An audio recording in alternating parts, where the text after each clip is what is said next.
Battle Through the Heavens. By Heavenly Silkworm Potato. Kabanata 781. Lumalaban sa marami mag-isa. Xiaoyan, ano ang balak mong gawin? Ang dalawang matandang mulan ay hindi nang ahas na gumawa ng anumang hindi pangkaraniwang paggalaw. Tinitigan nila ang kuko ni Xiaoyan na nakapulupot sa lalamunan ng matandang may ulo ng tigre. Sa sandaling ito, kailangan lang ng huli na gumamit ng kaunting lakas upang patayin ang elder sa mismong lugar. Napasigaw na lamang sila ng mahigpit sa takot na mapahamak ang kanilang kasama. Wala, inaalis ko lang ang problema sa ugat nito. Bahagyang ngumiti si Xiaoyan. Medyo kalmado ang boses niya. Gayunpaman, ang mga mahinahong salitang ito ang naging sanhi ng paglubog ng puso ng tatlong Mulan Elder. Bagamat gumawa sila ng pag-iingat, hindi nila inaasahan na si Xiaoyan ay talagang magsasapanganib at pumunta sa bakuran ng tatlong alyansa ng hukbo upang maglunsad ng palihim na pag-atake sa kanila. Kung papatayin mo siya, ganap kang magiging kaaway ng ating Mulan Valley. Sa oras na iyon, malamang na mauwi ang sitwasyon kung saan hindi kami susuko hanggang sa mamatay ka. Ang Mulan Elder sa kaliwang bahagi ay pinag-aralan si Xiaoyan na may madilim, solemne na mga mata habang nagsasalita siya sa mabangis na paraan. Ang aking Yan Alliance ay muntik nang matanggal sa inyong lahat. Hindi ba huli na para sabihin ito? Nananatili ang malabong ngiti ni Xiaoyan sa kanyang mukha, ngunit ngayon ay may kakapalan. Bahagyang humigpit ang kamay niya habang sinasabi iyon. Namula agad ang mukha ni Elder na may ulo ng tigre.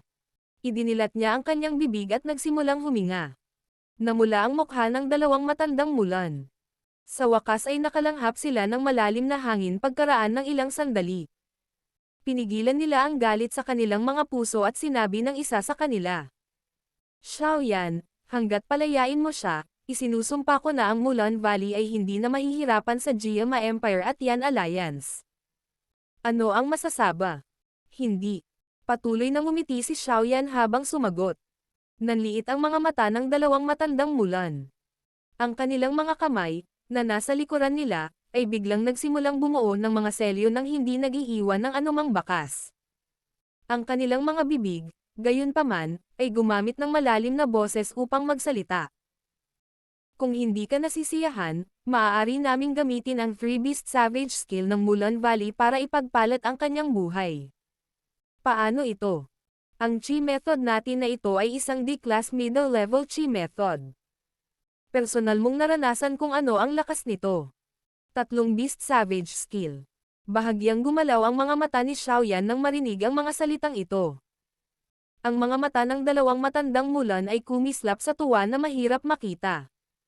Gayunpaman, wala silang oras para magsalita bago tumawa si Xiaoyan. Talagang interesado ako sa Chi method na ito. Gayunpaman, kailangan niyang mamatay. Biglang nagdilim ang mga mata ni Xiaoyan, malamig sa dulo ng kanyang mga salita. Isang jade green na apoy ang biglang umusbong mula sa kanyang kamay. Ang kanyang gitnang daliri ay agad na tumusok pasulong at tumagos sa lalamunan ng tigre-headed elder sa ilalim ng takip ng apoy. Grog! Grog!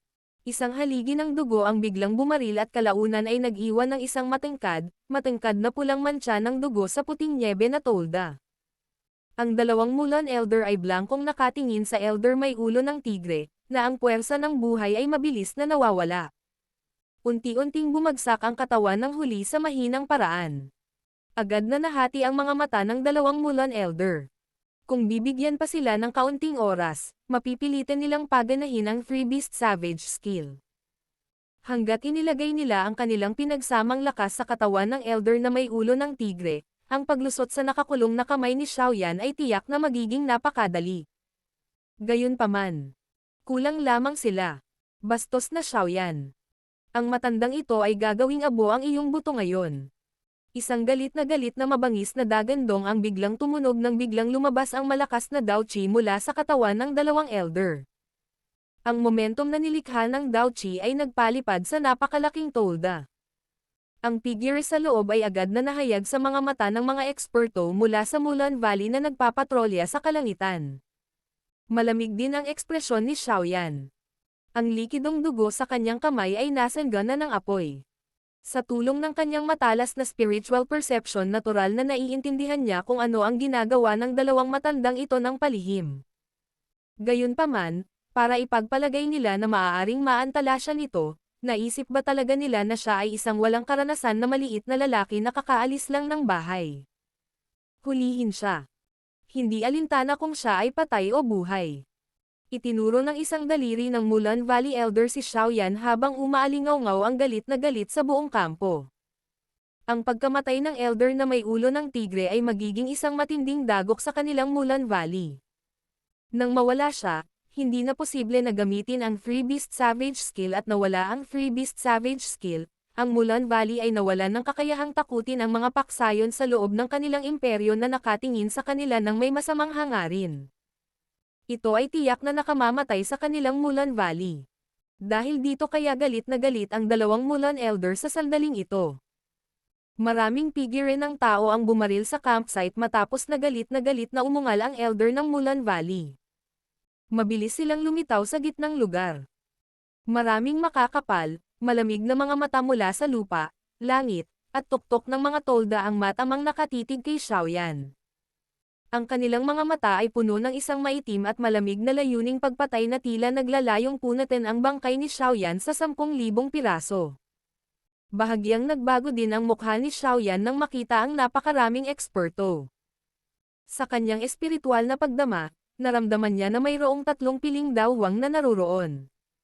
Idinagdag ang dalawang Mulan Elder, mayroong kabuuang 5 piling dawwang. Kung sila ay magkapit kamay, maging si Xiaoyan ay mapipilitang pansamantalang maghanap ng kanlungan. Siyempre, hindi sa ayaw tumakas ni Xiaoyan pero wala namang magagawa. Ang mga dalubhasang ito mula sa Mulan Valley ay napakaraming karanasan sa pakikipaglaban.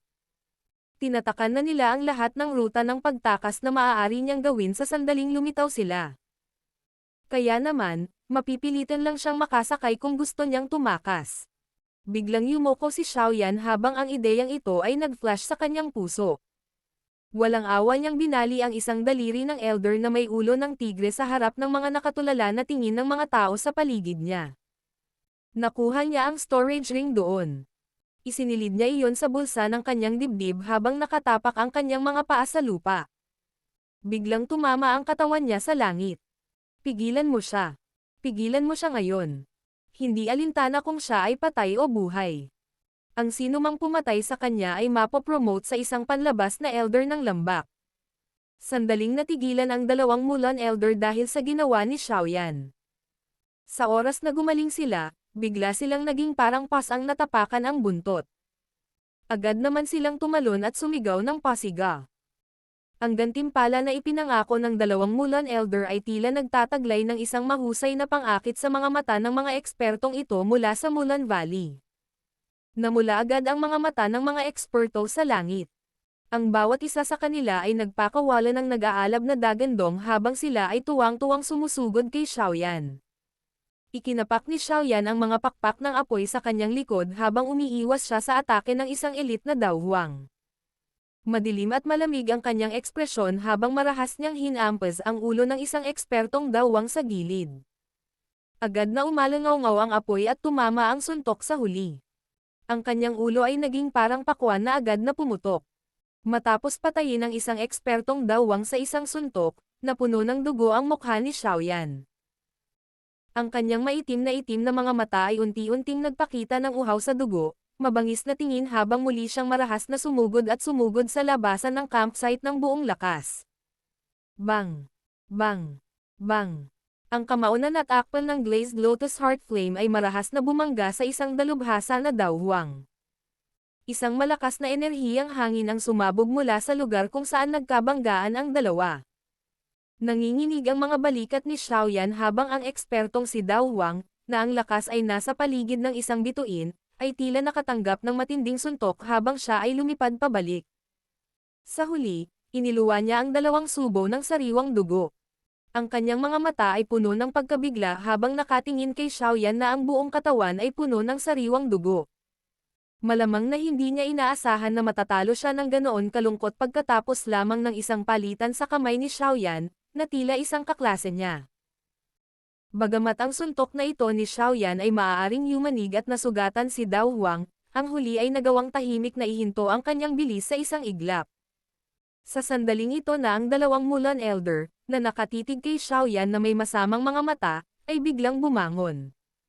Ang isa ay nasa harap habang ang isa ay nasa kanyang likuran. Ang kanilang mga bibig ay naglabas ng isang galit na dagandong habang ang isang madugong liwanag ay natipon sa kanilang mga kamao. Ang madugong liwanag sa wakas ay napalitan ng isang mabagsik na ulo ng oso at isang ulo ng mabagsik na leon. Fierce Bear Ground Splitting Fist. Lion Inch Force. Solemn na ang ekspresyon ni Xiaoyan nang maramdaman niya ang matalas, uhaw sa dugo na pag-atake mula sa kanyang harapan at likod. Karaniwang nailok nila ang lahat ng kanyang mga ruta sa pag-urong. Bahagyang naging solemn na din ang kanyang mukha habang gumagalaw ang kanyang selyo ng kamay at isang bilog na dark green na singsing na apoy ang kumalat sa lahat ng direksyon kasama ang kanyang katawan sa gitna. Firing Explode. Isang mahinang dagandong ang tumunog at ang mabilis na kumakalat na jade green na singsing na apoy ay walang awa na bumangga sa mabangis na pag-atake ng dalawang Mulan Elder. Kaagad, isang malinaw na pagsabog ng enerhiya ang umalangaw-ngaw sa buong kalangitan na parang kulog. Mabilis na kumalat ang ligaw at marahas na enerhiya. Unti-unting nawala ang singsing ng apoy ngunit naramdaman pa rin ni Xiaoyan ang dalawang nakatagong puwersa na tumatama sa kanya. Ang walang awa na mga pag-atake, na nakatarget sa kanyang dibdib at likod, ay naging sanhi ng kanyang lalamunan na naglalabas ng mahinang daing. Habang nasugatan si Xiaoyan, ang dalawang Mulan Elder ay pinasabog din ng Glazed Lotus Heart Flame hanggang sa tumulo ang sariwang dugo mula sa kanilang mga kamao. Maliwanag, ang magkabilang panig ay nagdusa ng ilang pinsala sa head-on collision na ito. Si Xiaoyan ay wala pang oras para makahinga matapos pansamantalang pilitin ang dalawang Mulan Elder na pabalik ng mahigit 10 malalakas na puwersa ang biglang bumaril mula sa lahat ng direksyon. Itinutok nila ang lahat ng nakamamatay na punto sa katawan ni Xiaoyan habang nakabalot sila sa kanya. Maliwanag, pagkatapos na makaranas ng matalim na malapit na pag-atake mula kay Xiaoyan, ang mga ekspertong ito mula sa Mulan Valley ay nagsimulang umiwas sa isang malapit na labanan. Sa halip, pinili nilang umasa sa kanilang makapangyarihang Dao Qi upang ipagpaliban ang paggalaw ni Xiaoyan. Maaaring baliwalain ni Xiaoyan ang mga pag-ataking ito ng Dao Qi kung isa lang sa kanila. Gayunpaman, sa napakaraming pag-atake sa kanila sa isang maayos na paraan, kahit na siya ay hindi basta-basta pinapayagan ang mga ito na tamaan siya ayon sa gusto nila. Kaya naman, mabilis niyang ginamit ang Glazed Lotus Heart Flame para bumuo ng Jade Green Fire Armor sa ibabaw ng kanyang katawan. Ang ilan sa mga haligi ng Dao Qi ay maaaring ikinalat ni Xiaoyan ngunit mayroon pa ring higit sa 10 sa kanila na bumagsak sa Fire Armor. Ang energy wave na nabuo mula sa matinding pagsabog ay nagdulot ng matinding panginginig na lumitaw sa loob ng katawan ni Xiaoyan. Kalokohan. Pipigilan nila ako sa lugar na ito kung magpapatuloy ito. Ang mga Dao Qi pillar na ito ay maaaring hindi masyadong makapinsala kay Xiaoyan, ngunit naging sanhi ito ng pagbaba ng kanyang bilis. Sa pamamagitan ng paghiram ng pinababang bilis na ito, ang dalawang Mulan Elder at ang iba pang ilang piling Dao Huang ay nakumpleto na ang pag-aalaga ng kanilang mga aura. Nagpakita ang kanilang mga mata ng matinding kislap habang nakatitig sila kay Xiaoyan. Ang makapangyarihang Dao skills ay mabilis na pinagsama-sama. Naduraj ang puso ni Xiaoyan nang maramdaman niya ang maraming makapangyarihang Dao skills na nakapaligid sa kanya. Nang siya ay lalabas ng todo at maghahanda na pasabugan ang mga bastard na ito hanggang sa mamatay gamit ang Angry Buddha Lotus Flame muli, isang sinag ng liwanag ang biglang sumulpat mula sa malayong kalangitan. Sa loob ng ilang pagkislap, nag-aalburuto ito at sumakay sa magulong kalangitan na ito. Isang magandang figure ang umikot bago lumitaw sa harap ni Xiaoyan. Iniabot niya ang kanyang maselang kamay at ang mga haligi ng Dao Qi na sumugod mula sa lahat ng dako ay nawala sa wala. Ang itim na figure ay lumingon sa kanyang ulo, na nagpapakita ng isang kalmado at katanji tanging nakakaakit na mukha. Ito ay nakakagulat na medusa. Ang kanyang mga mata ay dumaan sa katawan ni Xiaoyan na natatakpan ng dugo at agad na naramdaman ang kanyang medyo magulong aura. Ang kanyang nakakabighaning, mahahabang mga mag-aaral ay nagsiwalat ng isang maitim, malamig na layuning pagpatay. Susunod, ipaubaya mo sila sa akin. Hahayaan kong magbayad ang dalawang matandang ito. Battle Through the Heavens. Kabanata 782. Mayaman na gantimpala. Pinag-aralan ni Xiaoyan si Medusa, na lumitaw sa kanyang harapan, at nakahinga ng maluwag. Masyadong maraming eksperto ang kabilang partido. Kung mapuwersa siyang maningil ng buong lakas, natural na makakaalis siya.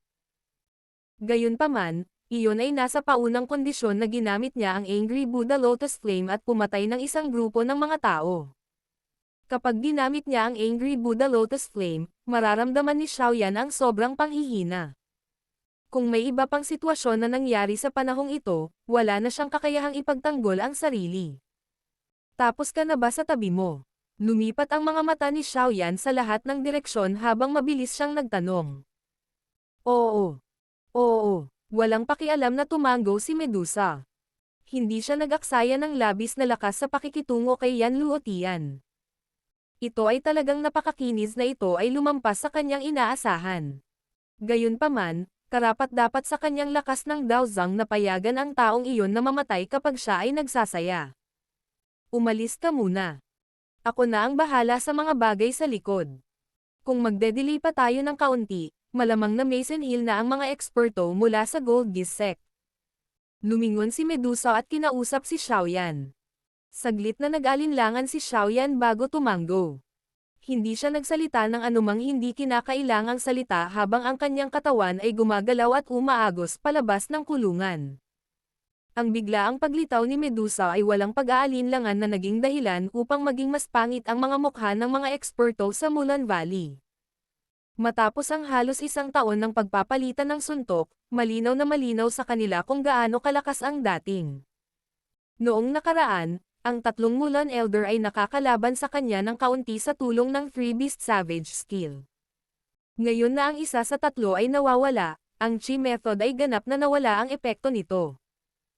Walang alinlangan na imposible para sa kanila na umasa sa kanilang lakas sa tuktok ng klase ng Dawang upang makipagpalitan ng suntok kay Medusa. Ang magagandang mata ni Medusa ay walang pakialam na dumampi sa dalawang matandang Mulan. Kinuyam niya ang kanyang maselang kamay at isang 7 kulay na espadang ahas ang kumislap at lumitaw.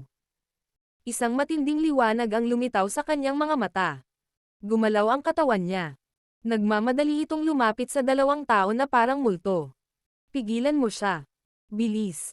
Ang mga ekspresyon ng dalawang Mulan Elders ay lubhang nagbago nang makita nila ang pagkilos ni Medusa habang nagmamadali silang sumigaw. Malinaw nilang naintindihan na sa kasalukuyang lakas nilang dalawa, imposibleng magkapareha sila ni Medusa. Dahil nawala ang Three Beast Savage skill, ordinaryong pick lang sila daw huwang. Ang mga eksperto sa paligid ng Mulan Valley ay nag-alinlangan sandali matapos marinig ang sigaw ng dalawang Mulan Elder.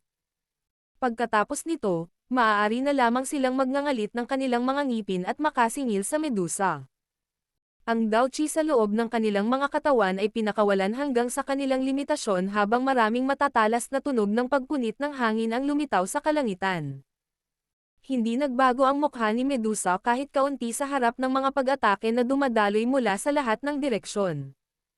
Ang kanyang kamay ay nakabuo ng selyo at ang hindi mabilang na bilang ng 7 kulay na haligi ng enerhiya ay lumabas sa kanyang katawan. Pagkatapos nito, lumitaw ang mga ito tulad ng isang hindi mabilang na bilang ng napakalaking 7 kulay na ahas habang sila ay nagmamadaling lumabas at bumangga sa maraming pag-atake. Ang walang humpay na pagsabog na parang kulog ay umalangaw-ngaw sa kampo. Nang kumalat ang mga alon ng pagsabog ng enerhiya sa hangin, ang mga mukha ng mahihinang eksperto mula sa Mulan Valley ay namutla, at agad silang nagmadaling bumalik sa gulat. Ang maraming dalubhasa na nakapaligid at umatake kay Medusa ay hindi nagdulot ng kaunting hadlang sa kanya. Ang lakas ng isang Daozang ay talagang pambihira. Si Xiaoyan ay walang alinlangan na mukhang miserable kung ikukumpara sa kanya. Sa pangalan, maaari niyang labanan ang isang elite na Daozang sa pamamagitan ng paggamit ng lahat ng kanyang lakas, ngunit ito ay nasa paunang kondisyon na dapat niyang ubusin ang lahat ng kanyang lakas. Bukod dito, Pagkatapos ng laban, siya ay papasok sa isang mahinang estado kahit na siya ay mapalad na maiwasan ang malubhang pinsala. Anuman ang uri ng makapangyarihang Dao skill na taglay ni Xiaoyan, ang kanyang aktwal na lakas ay tulad lamang ng isang one-star Dao Huang.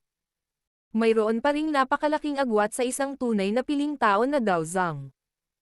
Ang pinagsamang lakas ng lahat ng mga eksperto mula sa Mulan Valley ay hindi naging dahilan upang magpakita ng anumang senyales ng pagbagal ang katawan ni Medusa. Kaya naman, pagkatapos ng ilang pagkislap, nagpakita siya sa tabi ng dalawang Mulan Elder, na mabilis na umaalis. Ang kanyang katangi-tanging nakakaakit na mukha ay nagpakita ng isang siksik at malamig na ekspresyon. Nag-iba ang mukha ng dalawang Mulan Elder nang makita nilang naniningil si Medusa sa pamamagitan ng pagharang ng napakaraming eksperto sa napakabilis na paraan. Ang kanilang mga katawan ay gumalaw pabalik habang sila ay nagpakawala ng isang biglang galit na dagandong. Agad na nag-overlap ang kanilang mga kamay sa isa't isa at isang masaganang kulay dugong enerhiya ang naipon sa kanilang mga kamao. Pagkaraan ng ilang sandali, nalikha ang malupit na mga pakpak na pulang dugo at marahas na binasag patungo sa Medusa. Ginalaw-galaw ni Medusa ang kanyang maselang kamay habang ang kanyang tingin ay walang pakialam na pinagmamasdan ang 2 taong nagpupumilit sa bingit ng kamatayan. Marahan itong nabangga sa mga kamao ng 2 tao. Kaagad, isang 7 kulay na enerhiya ang bumuhos sa lahat ng direksyon. Grog. Grog. Maaaring mukhang banayad ang banggaan na ito, ngunit ang katawan ng 2 Mulan Elder ay nanginginig ng husto. Tila nakatanggap sila ng isang malakas na suntok habang ang kanilang mga katawan ay kinaladkad sa lupa habang sila ay bumaril. Tumalsik ang sariwang dugo mula sa kanilang mga bibig. Kung wala ang Three Beast Savage skill, hindi kayo mga tao na makakapagtagal ng kahit isang pakikipagpalitan sa reyna na ito. Hindi napigilan ni Medusa ang malamig na tumawa nang makita niya ang kaawa-awang ugali ng 2 Mulan Elder pagkatapos lamang ng isang hampas. Gulat na gulat ang mga mukha ng 2 matandang Mulan nang dumidilim ang kanilang mga paa sa lupa, na bumubuo ng mahabang peklat. Nag-stabilize lang ang kanilang mga katawan nang maghiwalay sila at tumakas ng walang anumang naunang kasunduan. Isang 7 kulay na gininto ang tinang agad na dumating nang ang 2 figure ay malapit ng gumalaw. Nagdala ito ng matalim na liwanag ng espada at tumagos sa katawan ng isa sa kanila, na naging madugong palaso. Ang mga mata ng huling Mulan Elder ay sumulyap sa dugong araw na binaril. Lalong tumindi ang pagkabigla sa kanyang puso. Hindi niya akalain na kasing dali silang papatayin ng manok sa kamay ni Medusa sa kabila ng kanilang lakas. Ang lakas ng isang Dao Zhang ay talagang nakakatakot. Ang bilis ng pagtakas ng Mulan Elder na iyon ay biglang tumaas sa udyok ng pagkabigla sa loob ng kanyang puso. Gayunpaman, sa sandaling ito, ang kanyang katawan ay biglang nanigas. Ang trauma sa kanyang mukha ay tumigil din sa sandaling ito. Dahan-dahan niyang ibinaba ang kanyang ulo nang may kaunting kahirapan lamang upang makita ang isang matalim na dulo ng espada na inilantad, dala ang matingkad na pulang bakas ng dugo. Mabilis na nagkalat ang puwersa ng buhay sa kanyang mga mata habang tumutulo ang sariwang dugo mula sa espada.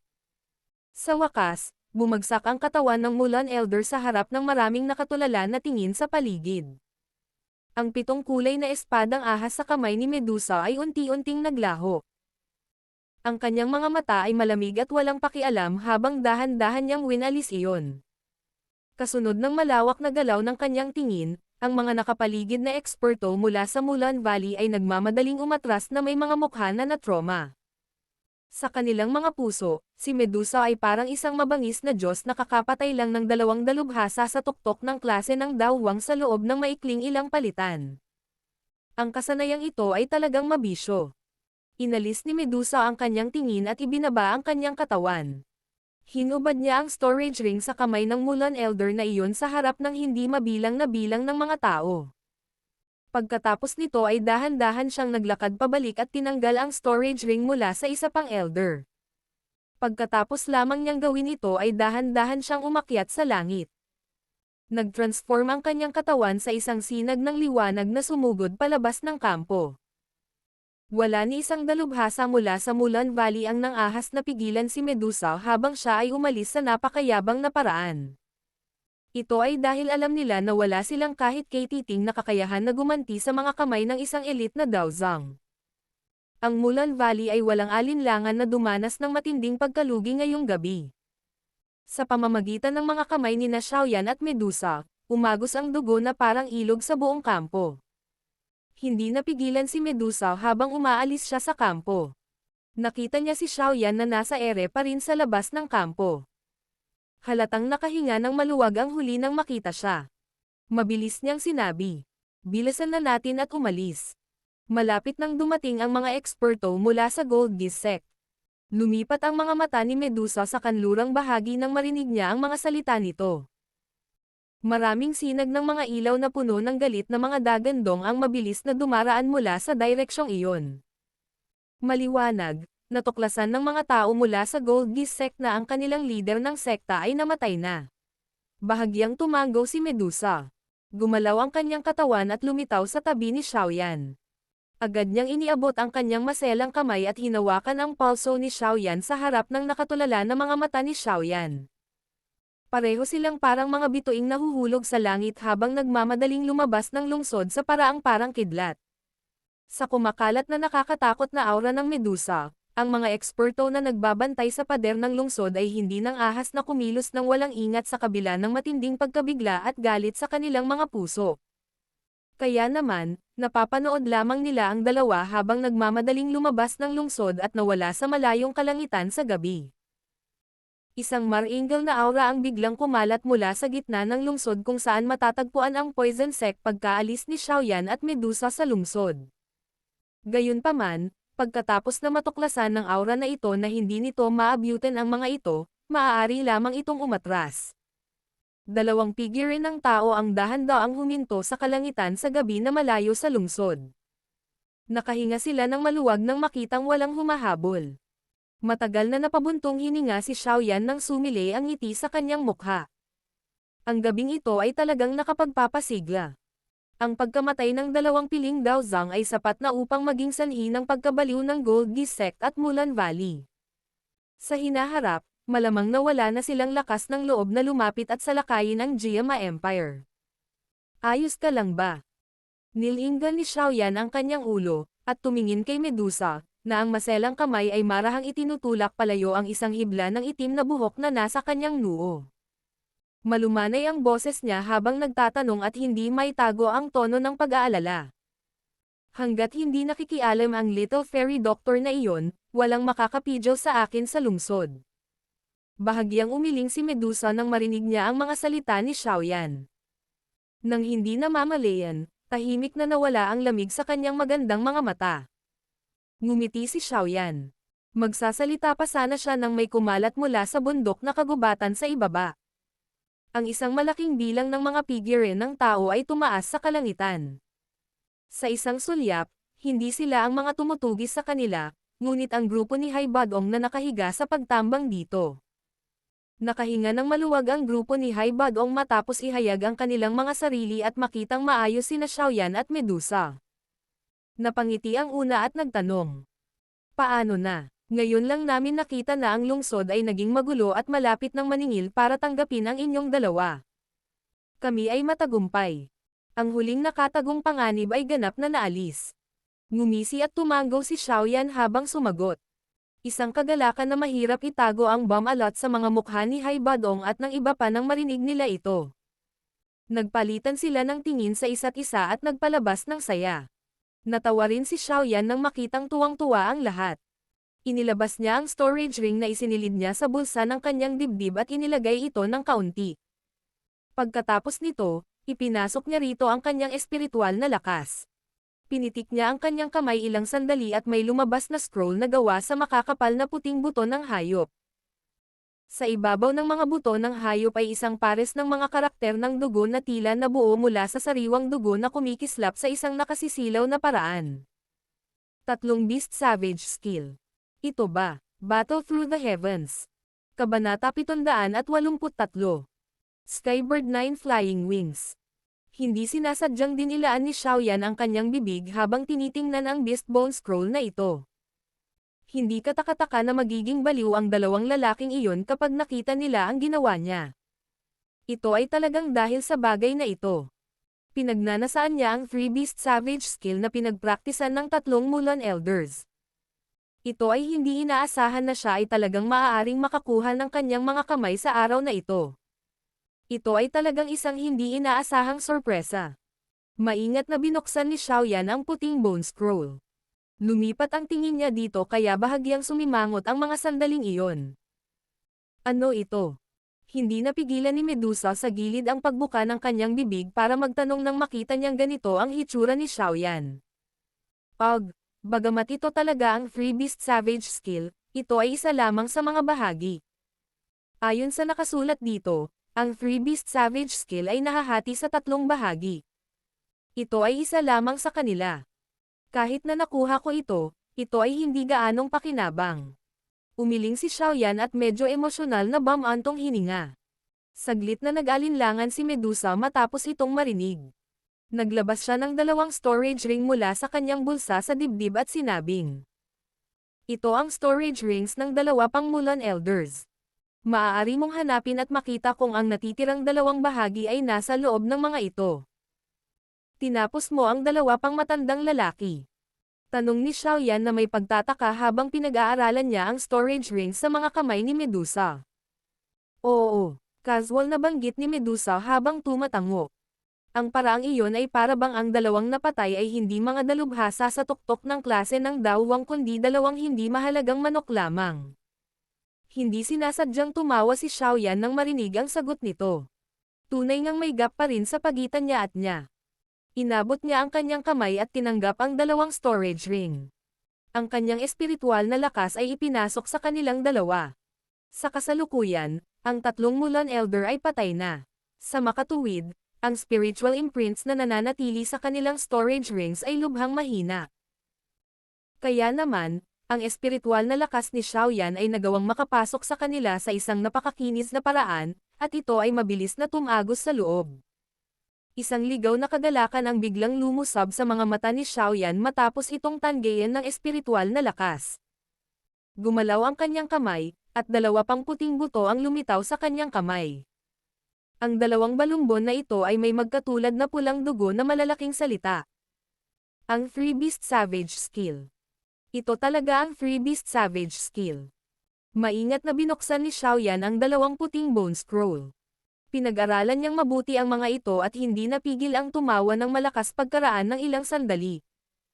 Ikinumpas niya ang kanyang kamay at inilagay ang 3 puting bone scroll sa kanyang storage ring. Ang pagkakaroon ng ganitong gantimpala ngayon ay lumampas sa kanyang inaasahan. Bakas din sa mukha ni Medusa ang isang mahinang ngiti nang makita niya ang ngisi sa mukha ni Xiaoyan. Agad siyang naglabas ng golden yellow scroll mula sa kanyang storage ring at ibinigay ito kay Xiaoyan. Ito ay isang bagay na nakuha mula kay Yan Luotian. Dapat itong ituring na isang lihim na kasanayan sa Gold Geese sect na hindi itinuro. Magbibigay ito sa iyo ng malaking benepisyo kung matagumpay mong isagawa ito. Medyo nagulat si Xiaoyan nang matanggap niya itong kulay gintong scroll. Dahan-dahan niya itong binuksan at may ilang matangkad na gininto ang salita ang tumatak sa kanyang mga mata. Skybird 9 Flying Wings. Isang lumilipad na Dao technique. Agad na natigilan si Xiaoyan nang makita niya ang ilang salitang ito. Siya ay kasalukuyang eksperto sa klase ng Dao Huang. Ang isang ordinaryong lumilipad na Dao technique ay mahihirapang ikumpara sa bilis ng kanyang mga pakpak ng Dao Chi. Kapag ang isa ay umabot sa lakas sa kanyang antas, ang lumilipad na Dao Chi ay tila wala ng gaanong silbi. Ito ay hindi lamang isang ordinaryong flying Dao technique. Naaalala mo ba ang sangkap na parang napakalaking pakpak ni Yan Luotian? Iyon ay dahil sa kanyang pagsasanay sa bagay na ito. Ang Gold Geese sect ay dalubhasa sa bilis. Kung talagang gustong tumakas ng taong iyon, kahit ako ay hindi na makakahabol sa kanya. Ito ay dahil sa Skybird 9 Flying Wings na ito. Mukhang alam ni Medusa kung ano ang iniisip ni Xiaoyan sa kanyang puso at nagsimulang magpaliwanag ng mahina. Sa halip na sabihin na ito ay isang flying Dao technique, dapat itong tawagin sa halip na isang uri ng flying Dao technique na paraan ng pagmamanupaktura. Isang paraan ng paggawa ng flying Dao technique. Bumungad sa kanyang mga mata ang pagkagulat nang marinig iyon. Ang isang lumilipad na Dao technique ay medyo bihira sa kontinente ng Daochi at ang paraan ng paggawa nito ay halos nawala. Hindi inaasahang magkakaroon ng isa ang Gold Geass Sect. Gayunpaman, kung ito ay talagang tulad ng sinabi ni Medusa, ang halaga ng scroll na ito ay tiyak na hindi magiging mas mababa kaysa sa Three Beast Savage skill. Bukod dito, sa mga tuntunin ng kalidad, ang Skybird 9 flying wings na ito ay halatang mas mataas kaysa sa kanyang Purple Cloud wings. Natural na mahirap ihambing ang kanilang bilis. Ang bagay na ito, parang makikinabang din sa iyo, di ba? Hinawakan ni Xiaoyan ang scroll na ito, tumingin sa mukha ni Medusa bago biglang nagsalita. Dahil ang isang elite na Daozang tulad ni Yan Luotian ay nakapagsanay nito, malamang na ang Skybird 9 flying wings na ito ay medyo nagagamit ng isang elite na Daozang. Bahagyang nag-alinlangan si Medusa nang marinig ito. Agad siyang tumango at sinabing, kung ang Skybird 9 flying wings na ito ay ginawa gamit ang ilang mga high-grade na sangkap, ang mga flying wings na gagawin ay talagang makikinabang sa akin. Gayunpaman, hindi ito magiging lubhang kapaki-pakinabang sa akin kung gagawin ito gamit ang mga ordinaryong sangkap. Ngumiti si Xiaoyan at inilagay ang scroll sa kanyang storage ring. Kung ganoon, itatago ko muna ang bagay na ito. Kapag nakakuha na ako ng ilang sangkap, tutulungan kitang gumawa ng isang pares ng mga pakpak na magiging kapaki-pakinabang sa iyo. Malabong ngumiti si Medusa at tumango. Dahil naayos na natin ang lahat ng mga isyong ito, bumalik tayo sa Black Mountain Fortress. Sa tingin ko ang kuya na iyon at ang iba pa ay naging balisa sa lahat ng paghihintay. Lumingon si Xiaoyan at tumawa sa grupo ni Hai Badong na hindi kalayuan sa likuran niya. Ang grupo ni Hai Badong ay natural na hindi tumutol sa kanyang mga salita. Kahit na ang mga tao mula sa tribo ng taong ahas ay nakaramdam ng medyo hindi matatag sa kanilang mga puso dahil sa kung paano pinakitunguhan ni Medusa si Xiaoyan, hindi sila nang ahas na ibunyag ang kahit kay Titing na kawalang kasiyahan sa harap ng Medusa. Ang ilang mga kasama ay bamulong sa kanilang mga puso. Ang bastos na ito. Kapag ang First Commander ay bumalik mula sa Tiger Desert, makikita natin kung maglalakas loob ka pa ring sumunod sa tabi ng Her Majesty. Si Xiaoyan ay natural na hindi alam ang mga iniisip sa puso ng mga taong ito. Kaya naman, ikanaway niya ang kanyang kamay, nanguna at nagsimulang lumipad patungo sa Black Mountain Fortress. Isang malaking grupo ng mga eksperto ang sumunod sa likuran. Ang matagumpay na pagbabalik ng grupo ni Xiaoyan ay natural na naging dahilan upang si Xiaoding ay nakahinga ng maluwag. Ito ay lalo na pagkatapos niyang marinig na ang mga target ay patay na. Baka sa kanyang kalmadong mukha ang saya na mahirap itago.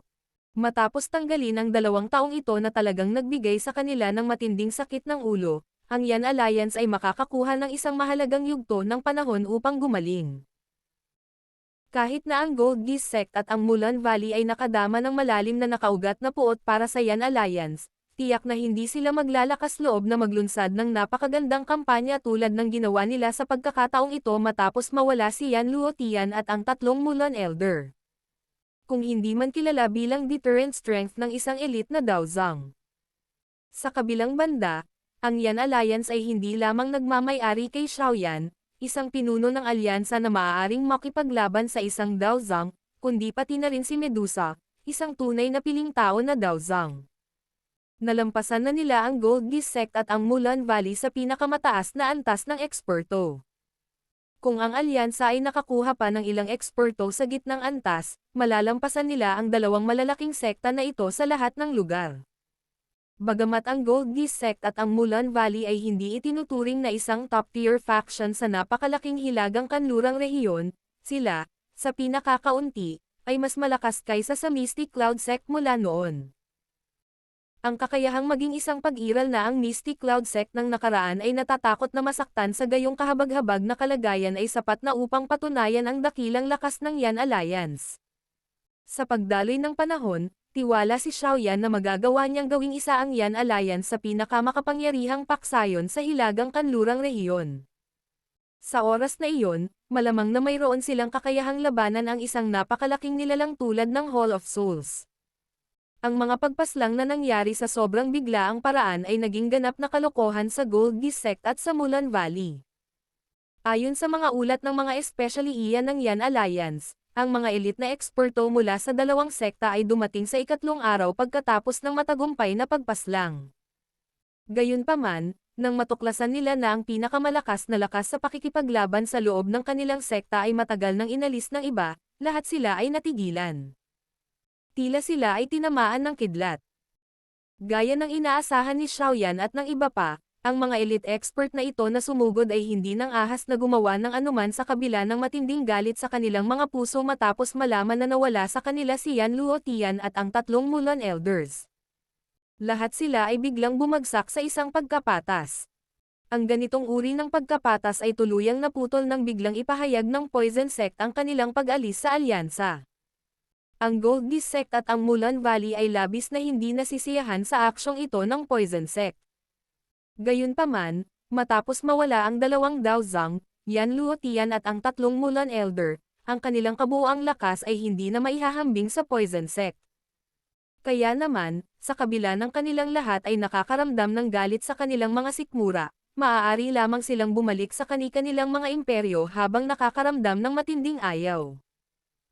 Anuman ang matinding pananakit na kakaharapin ng kanilang sekta pagkabalik ay ang kanilang bagong problema. Sa pag-alis ng tatlong sekta, ang malaking kalamidad na nagbabanta sa buong Jiama Empire ay ganap na nawala. Habang nagdiwang ang hindi mabilang na bilang ng mga tao sa Jiama Empire, ang bagong tatag na Yan Alliance ay matatag na nakatatak sa puso ng bawat tao sa imperyo.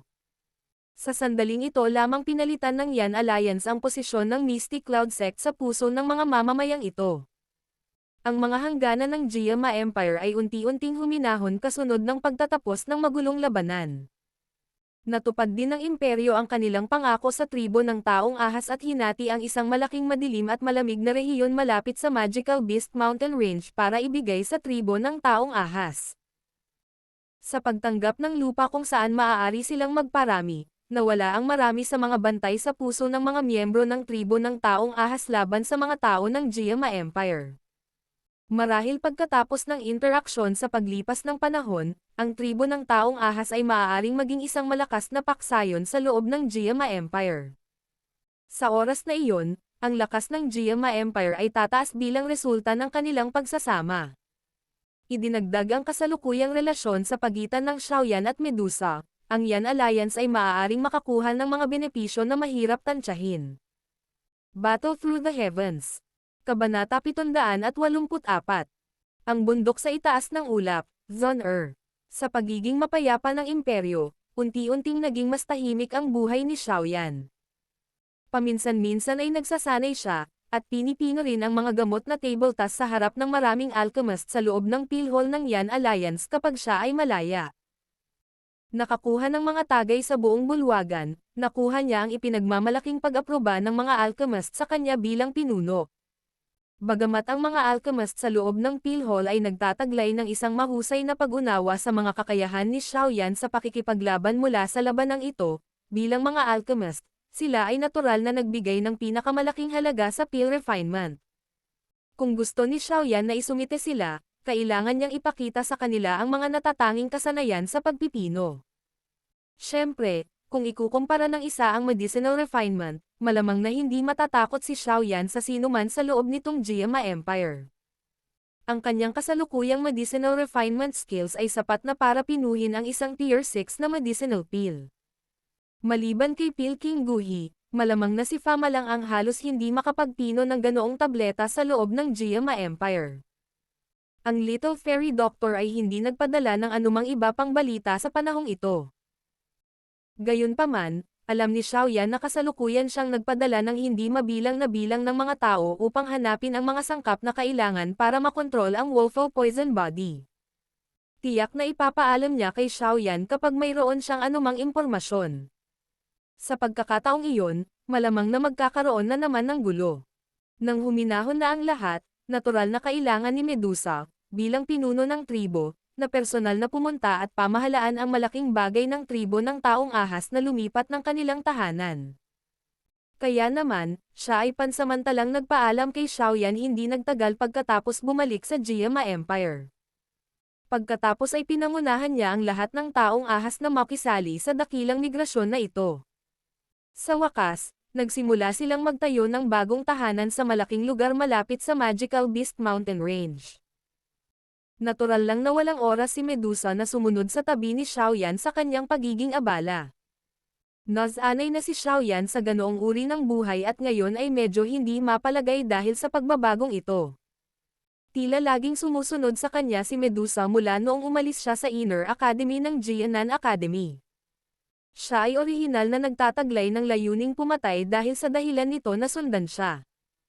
Sa pag-agos ng panahon, naramdaman ni Xiaoyan na ang layunin ng pagpatay sa kanyang puso ay hamina sa araw at malamang nawala na ngayon.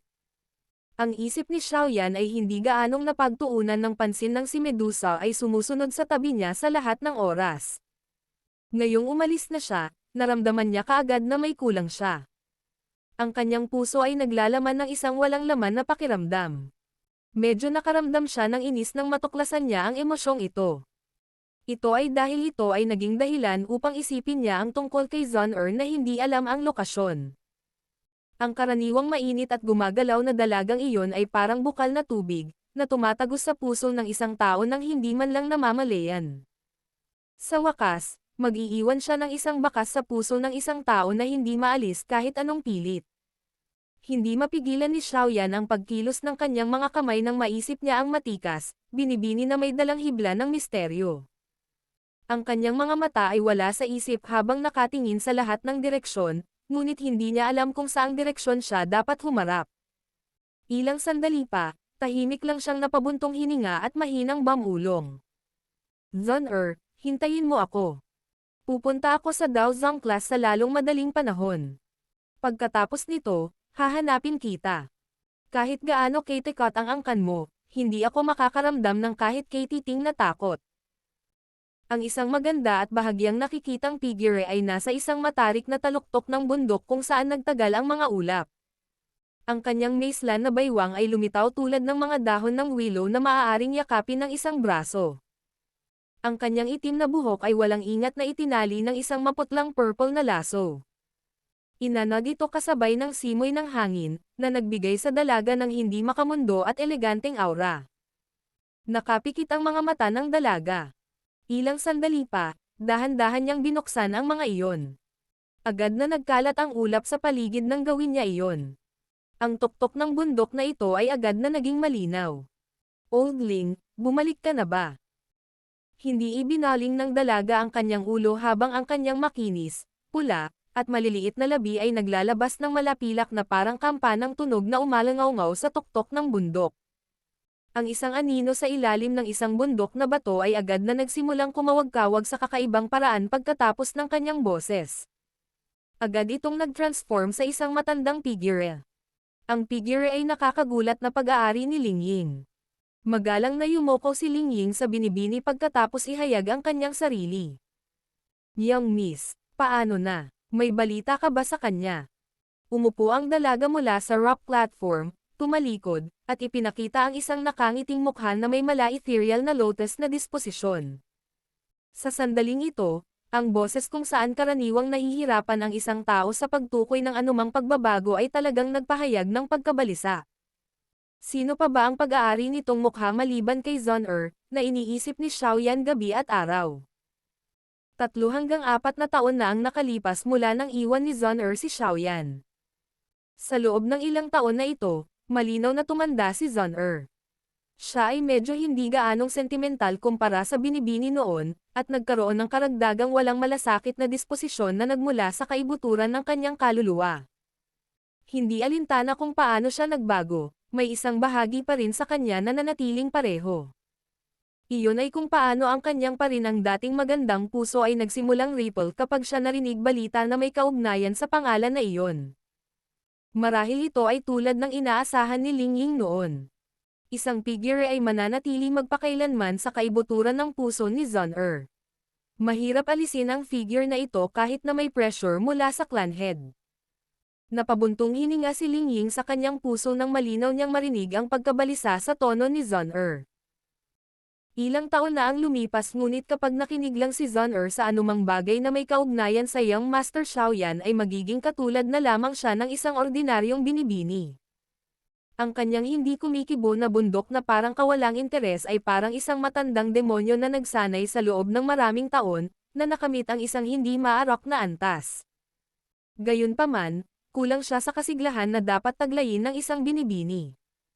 Siyempre, bilang isang taong nakakaalam sa posisyon at katayuan ni Zon-er, natural niyang naiintindihan na imposible para sa kanya na maging katulad ng isang ordinaryong babae.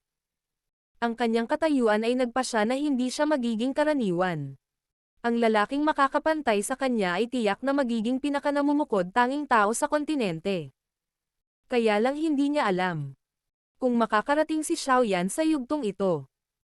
Bagamat ang pag-iisip na ito ay dumaan sa puso ni Ling Ying, ang kanyang mukha ay nagpahayag ng isang paglalamang na ekspresyon. Ngumiti siya at tumango bago ihayag ang ilan sa mga balita tungkol kay Xiaoyan na pinaghirapan niya para matuto. Tahimik na nakinig si Zon-er sa impormasyong nagmula sa bibig ni Ling Ying. Kinurot niya ang kanyang maliliit na labi at ang kanyang transparent pupils, na tila marunong magsalita, ay marahang pamitik. Ito ay hindi inaasahan na si Senior Brother Xiaoyan ay nakarating din sa klase ng Dao Huang sa loob ng maikling 4 na taon. Ito ay talagang nakakagulat kay Zon-er. Yan Alliance. Ito ay talagang isang magandang pangalan. Ito ay hindi inaasahan na si Senior Brother Xiaoyan ay talagang nagawang palitan ang Misty Cloud Sect. Ang katanji-tanging mukha ni Zon-er ay nagpakita ng matikas na ngiti pagkatapos unti-unting natapos ni Ling Ying ang kanyang kwento. Hinawi ng kamay niya ang itim na buhok na damaloy sa harapan ng kanyang noo habang mahinang nagsalita. Talagang hindi inaasahan na talagang kumilos ang Hall of Souls.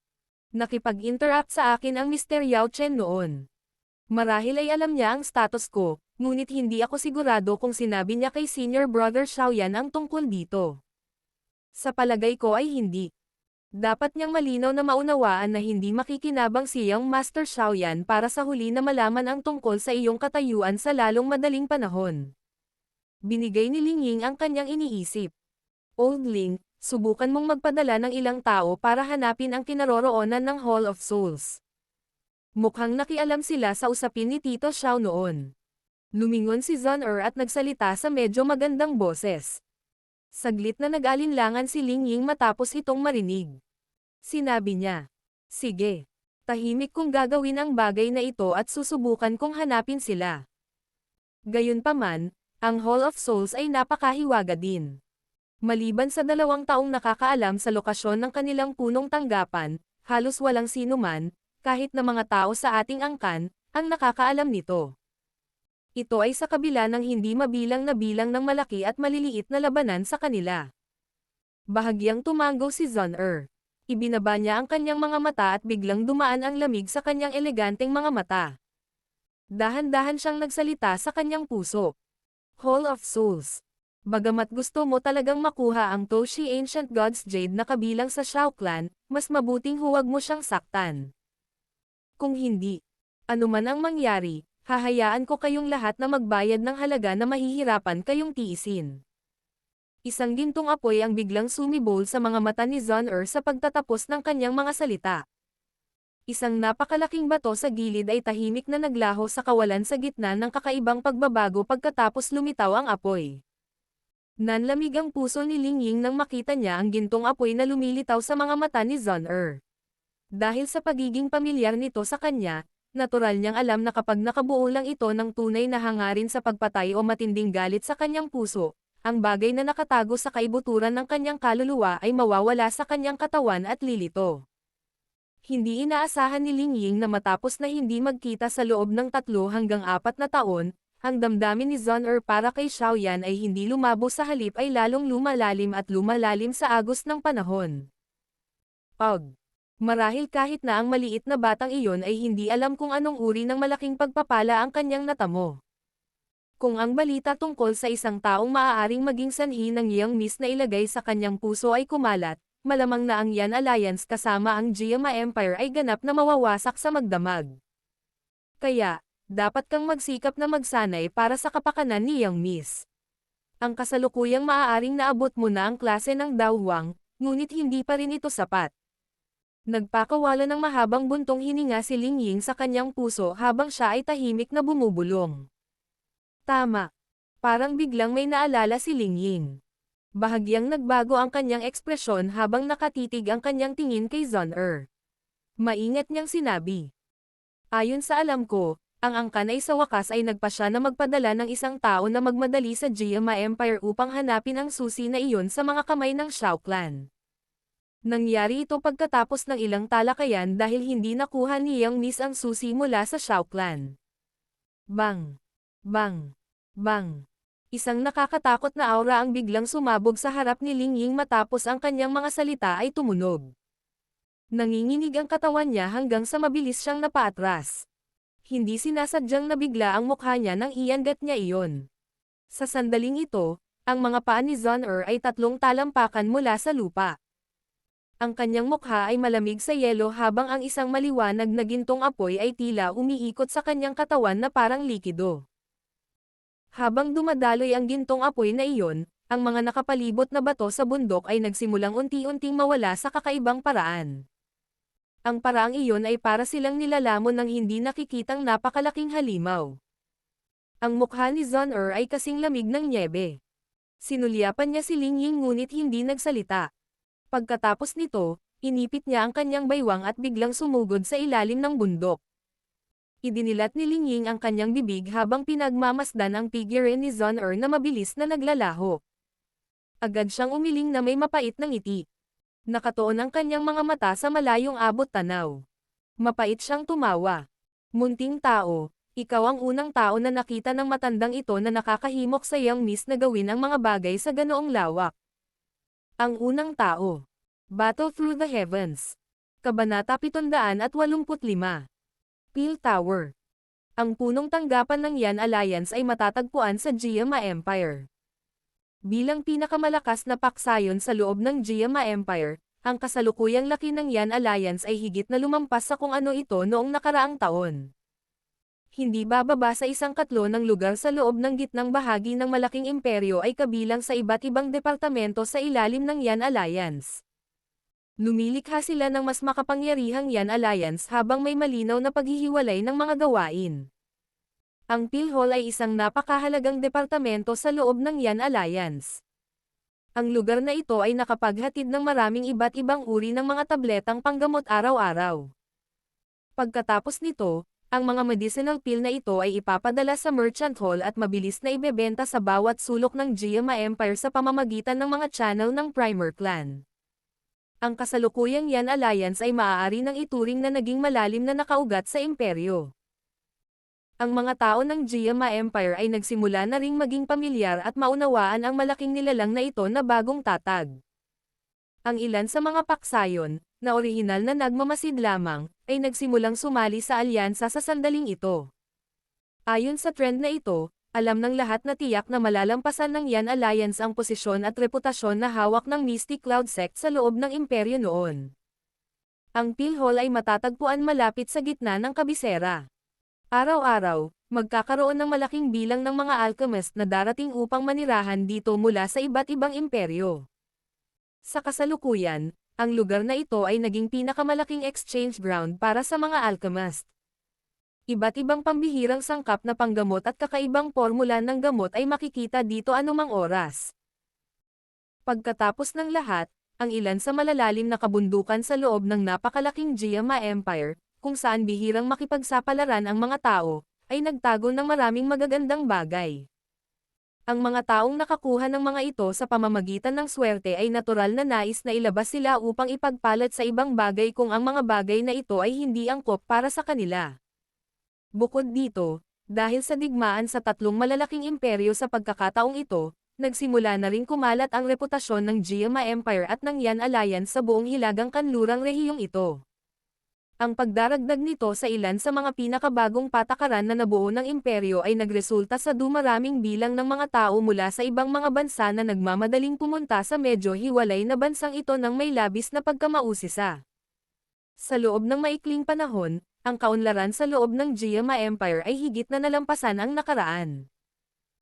Ang Peel Hall ng kasalukuyang Yan Alliance ay natural na umunlad sa isang lawak na higit pa sa dati nitong unyon, ang Alchemist Association. Ang malalim na rehiyon ng Peel Hall ay iba sa kasiglahan sa Exchange Hall. Ito ay isang serye ng matahimik at tahimik na mga silid na nagpapadalisay ng mga tableta.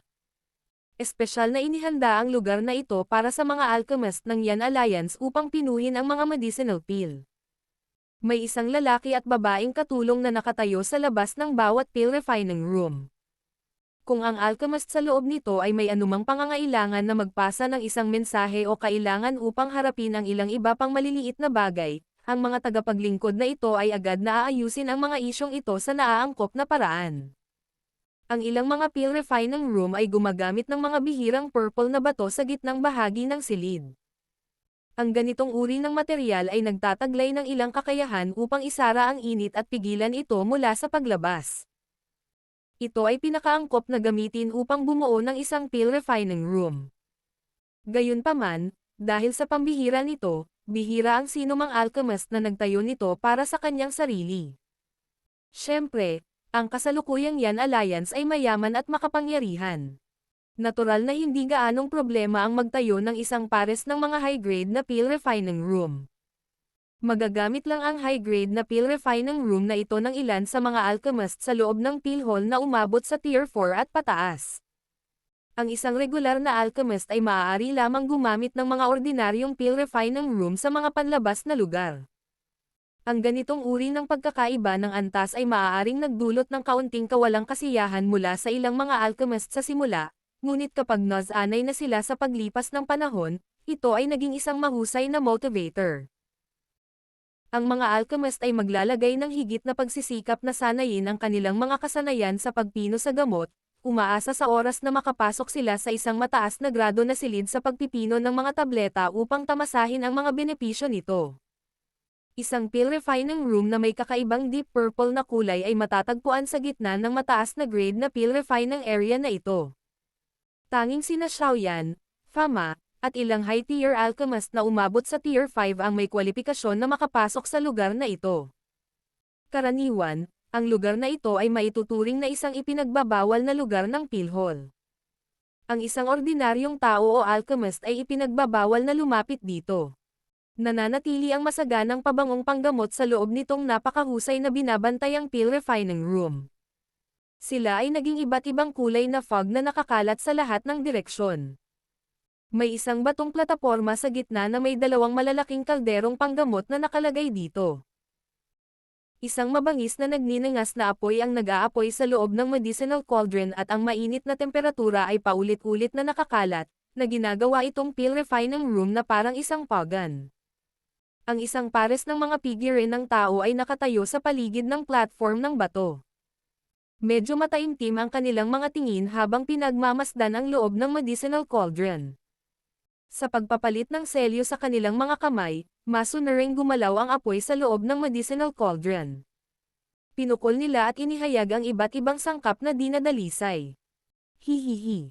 Ang pamamaraang ito ng chief sa paghahati-hati sa gawaing pagpipino ay talagang may malaking epekto. Sa orihinal, ang tier 5 alchemist na ito ay mahihirapang matagumpay na pinuhin ang life-devouring pill na ito.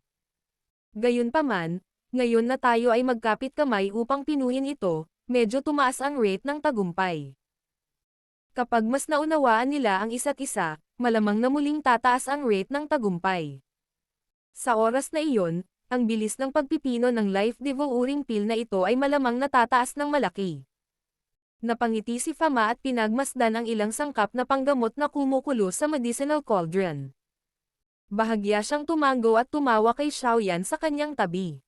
Nakangiti din si Xiaoyan habang matamang nakatitig sa medicinal cauldron. Sa kakayahan ng tier 5 alchemist na ito, dapat nilang pinuhin ang isang tableta pagkatapos ng mga 5 araw kung matagumpay ang mga bagay. Siyempre, ito ay nasa precondition na hindi kasama ang mga pagkabigo.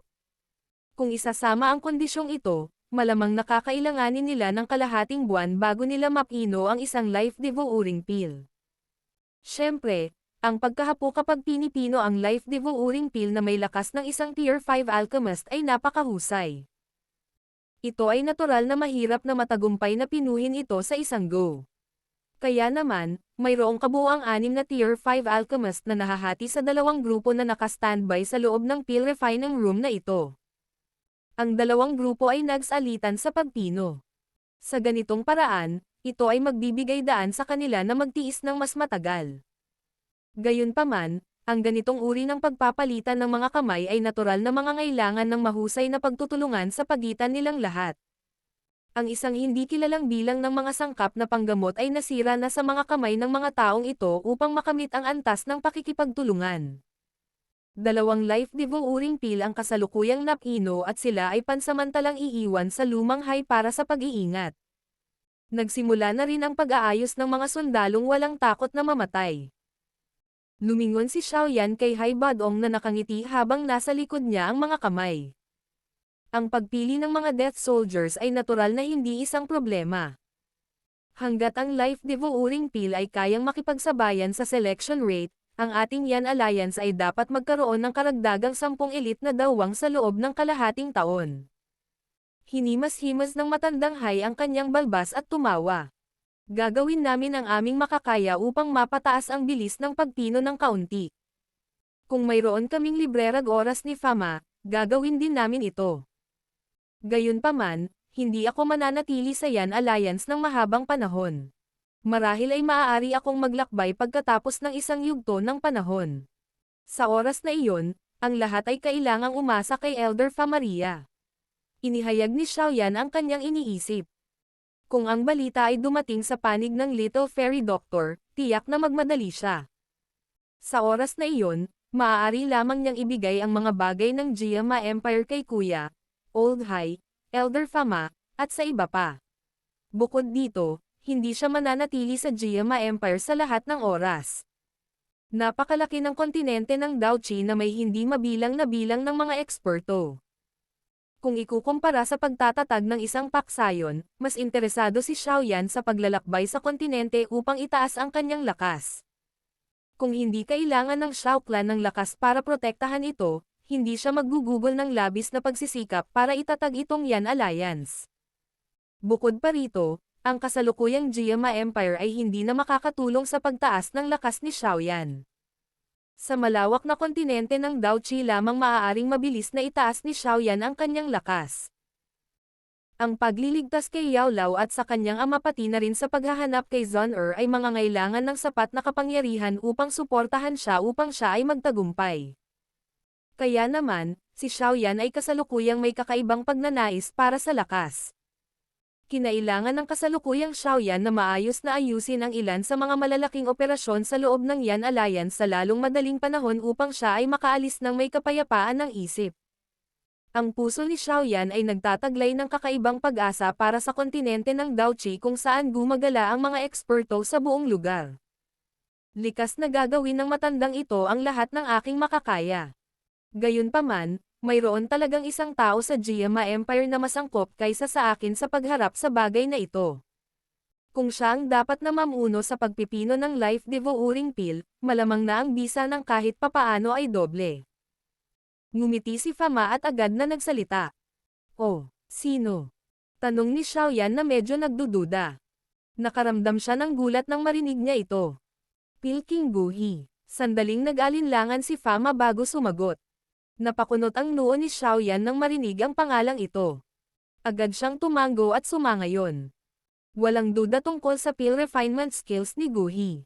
Gayunpaman, dahil sa relasyon niya sa akin, parang imposibleng tulungan niya ako, di ba? Hihihi. Bagamat nagkaroon ng alitan sina Guhi at Chief, ni isa sa inyo ay hindi makikitid ang pag-iisip. Sa makatuwid, kayong dalawa ay hindi maaaring ituring na magkaaway. Bagamat medyo mayabang si Guhi, hindi imposibleng siya ay mapasali sa Pilhol. Tumawa si Famaria. May solusyon si Elder Famaria. Nagsalita si Xiaoyan sa gulat na paraan. Natural na naiintindihan niya na si Pilking Gu siya ay isang taong nagtataglay ng isang mahusay na talento sa mga tuntunin ng pagpipino ng tableta. Gayunpaman, ito ay dahil sa kanyang mahusay na talento na nagpahirap sa kanya na i-recruit. Ang gayong tao ay hindi lumilitaw na ang uri na handang magpasakop sa isang tao. Kung talagang may pagkakataon na mapasali si Guhi sa Pilhol, makakaalis si Xiaoyan ng may panatag na puso. Alam ba ng Chief ang tungkol sa isang organisasyon na tinatawag na Pill Tower sa kontinente ng Daochi na lubos na pinupuri ng hindi mabilang na bilang ng mga alchemist? Natatawang tanong ni Fa Maria. Peel Tower. Napakunot ang noo ni Xiaoyan nang marinig ang pangalan. Sa hindi malamang dahilan, naramdaman niyang medyo pamilyar ang pangalang ito ngunit hindi niya maalala ang mga detalye. Ang Peel Tower ay isang librerag organisasyon sa kontinente na binuo ng mga alchemist.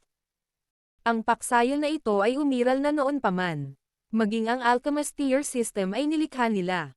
Bagamat medyo maluwag ang organisasyong ito, ang reputasyon nito ay lubhang nakakatakot. Malamang na halos walang paksayon sa buong kontinente ng Daoqi na handang masaktan sila. Kahit na ang Peel Tower ay maaaring maluwag sa labas, nagtataglay ito ng ilang miyembro na bumuo ng Elite Corps. Ang mga taong ito ay walang alinlangan na kilalang alchemist sa kontinente ng Daoqi. Sa kasalukuyan, ang pag-asa ni Guhi ay pumasok sa Peel Tower upang magsanay. Mahina na tumawa si Fa Maria. Gayunpaman, kung gusto ng isa na pumasok sa Peel Tower para magsanay, dapat may rekomendasyon mula sa isang asosasyon ng alchemist na may sapat na timbang. Dumating si Guhi para hanapin ang ating Alchemist Association noon dahil dito. Gayunpaman, sa kakayahan ng ating Alchemist Association, maaari pa rin tayong maabot sa loob ng Jiama Empire ngunit bihira ang sinuman sa kontinente ng Daoqi na mag-abala tungkol sa atin. Natural, wala kaming kwalipikasyon para magbigay ng rekomendasyong Peel Tower. Kaya naman, noon ko lang siya matatanggihan. Ang kasalukuyang Peel Hall ay malinaw na nagtataglay ng mas malaking potensyal kaysa sa Alchemist Association. Naniniwala ako na ang Peel Hall ay magkakaroon ng ganitong uri ng kwalipikasyon sa lalong madaling panahon. Kung gagamitin ito ng pinuno upang hikayatin si Guhi, naniniwala akong papayag siyang sumali sa Peel Hall. Hinaplos ni Xiaoyan ang kanyang baba nang marinig niya ito. Nilaybot ng kanyang tingin ang katawan ng mga Tier 5 alchemist na basang-basa sa pawis.